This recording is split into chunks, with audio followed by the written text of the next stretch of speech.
Some kind of arcane weapon has crossed our border. War is coming, and you're our only hope of stopping it. You got the wrong people.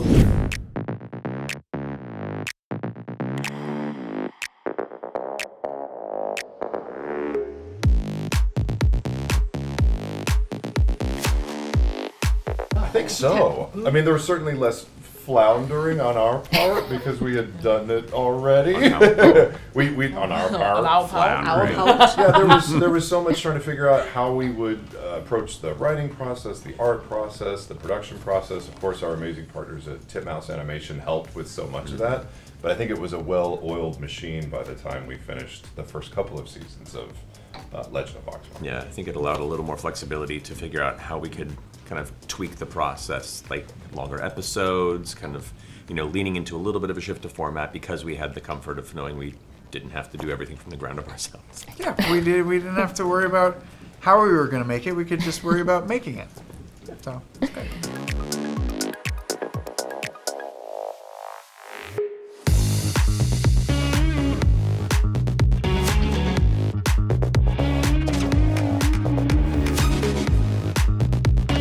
I mean, like, what it felt like in the writer's room was it felt like we have, despite the fact that we have twice as much time now, we still could use 4 times the amount of time than we had to get through everything. And then also just checking in on what everybody else in the story was doing, the villains and the non-player characters, everybody, all the things that were happening behind the scenes, since this wasn't like Vox Machina where we were in the middle of everything. We were kind of on the ground while all of these big things were happening around us. So even I feel surprised sometimes. Oh God, they met? Oh no. I also feel like we leaned into the trope of Dungeons and Dragons where it's like, all right, first game, everyone meets in a tavern. And we wanted to kind of honor that with Legend of Vox Machina. But, you gotta mix it up. You can't do the same thing twice. And now it's a new trope. It's Session Zero trope. Session Zero. Yeah. And I really feel like in Mighty Nein, the world and the governments and the sort of global struggles that are happening are just as important as the characters. So there are a lot of time and thought and care was put into bringing the world to life and how best to fit the characters into that so that both the characters made sense and the struggles of the world made sense.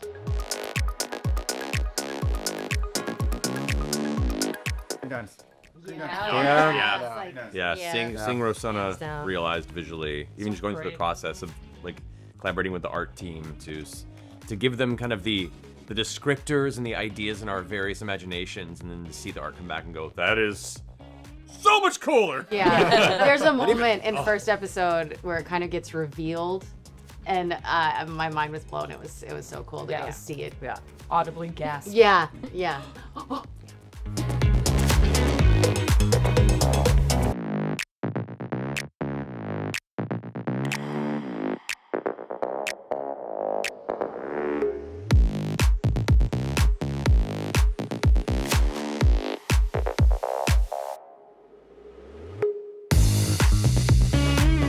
of course. I get to be more meaningfully in the story with my friends. It's really nice. Like, recording Legend of Vox Machina has been so much fun, but it's also like I get to watch all of them perform, and occasionally I go, "Hey, look out!" And we're like, "Oh, I'm a dragon. Bye." It's fun to meaningfully have like some longer emotional arcs and explore a character that is very deeply complicated and someone that I really appreciate as a character in the world of Exandria. We did make Matt audition for Essek. Yeah. It was a long casting process, lots of callbacks. Chemistry reads. The first choice said no, so we went with Matt. So I'm very, very appreciative for the opportunity. And the first choice was, I don't remember. Who was it? Christian Bale. That's right. No.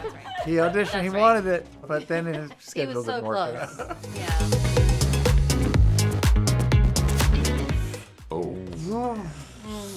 Well, I think we've done a fair job of teasing that all the characters are coming from their various backstories. Unlike the Legend of Vox Machina, the Mighty Nein are not necessarily heroes.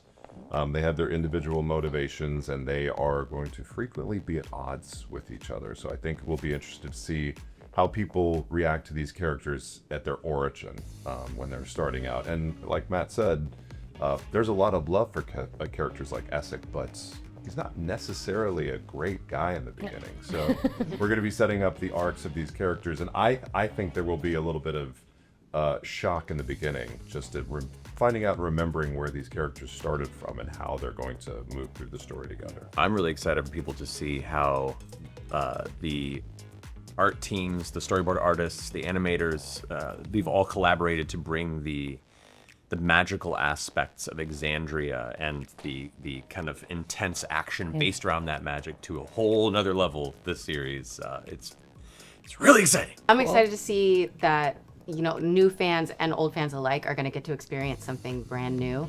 Since we are starting from this origin place, it's a brand new thing for our audience to see, and they won't know what they're getting.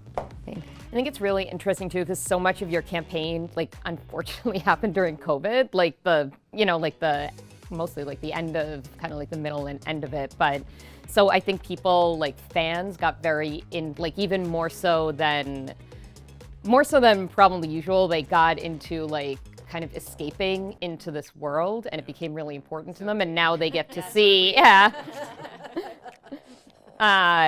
but now they get to see like this world that they kind of lived in for so long, like fully realized, and or like if there's, you know, like a place that means a lot to them, or like a moment that means a lot to them, I think it's going to be really special. Their emotional support, Cold War. Well, and even better, they finally get to share it with their friends who just do not have the time or wherewithal to get through a campaign, and they just finally are like, these are the characters I will not shut up about for the last 8 years.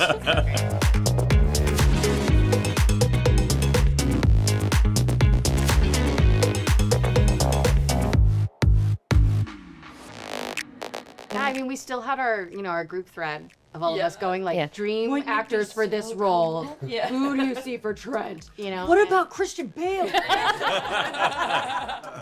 He's perfect. White Whale. We read him for a lot of characters. White Whale Bale. Yeah. And this is the joke that's going to keep giving me. Oh no. Yeah, I feel like everything starts with like the text thread and us being like, wouldn't it be so cool if? And then it kind of goes from there. Sometimes it's a gift to each other. Sometimes in the thread it says they agreed, and we're all like, what the shit? Wait, why? Awesome. There was also some characters who we needed to be able to speak German, Zemnian. And so that narrowed down the field quite a bit. So there was a lot of Google searches like, what actors speak German? Or I went on YouTube to try to find actors speaking German, and sometimes they would be doing a German accent for a TV show, and I'm like, that's not quite what we need. You mean that's not one of your many talents, that you could have also spoken in German? Yeah, but we found some really, really talented German-speaking actors, and one actor who did not speak German, who she ended up studying for the role. Cool. Yeah, Ivana doesn't speak German, so she learned it for the role. That is cool. No.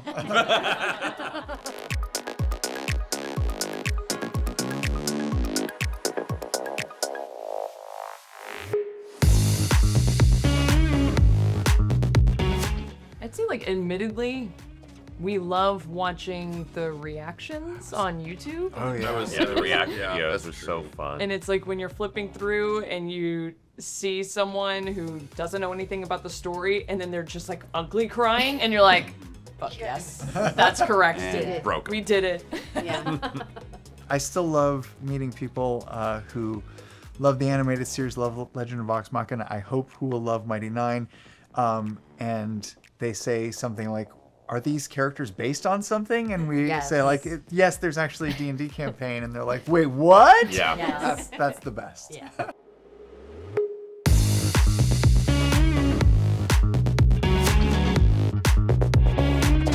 I think getting to sort of revisit Yasha's story, and, you know, because I was going back and forth working in New York and sitting back at the table sometimes, and sometimes they would have to Jaeger Yasha, or just, you know, we were able to change that, of course, with animated series, and I feel like I'm so trying to talk about this without saying anything by accident. But yeah, we really got to work on the relationships more of I feel it. Yasha, good. Yasha, strong lady. She big, soft, and likes to hug and likes flowers and Yasha eat bugs. Yeah, Yasha eat bugs. Yasha like pancakes. Yasha's scared of fire. Yasha smells like crayon. Yes. Yasha will be there. It's a rough one to walk around. Perfect. It's a rough one to walk. I think Well done. when we were in the writers' room, though, we realized that a lot of Yasha's early, her most dynamic character moments happened off screen in the campaign. Yeah. And we were like, we wish we could show some of that stuff. And then we were like, oh wait, we can. So adjustments were made. Yeah. Yeah.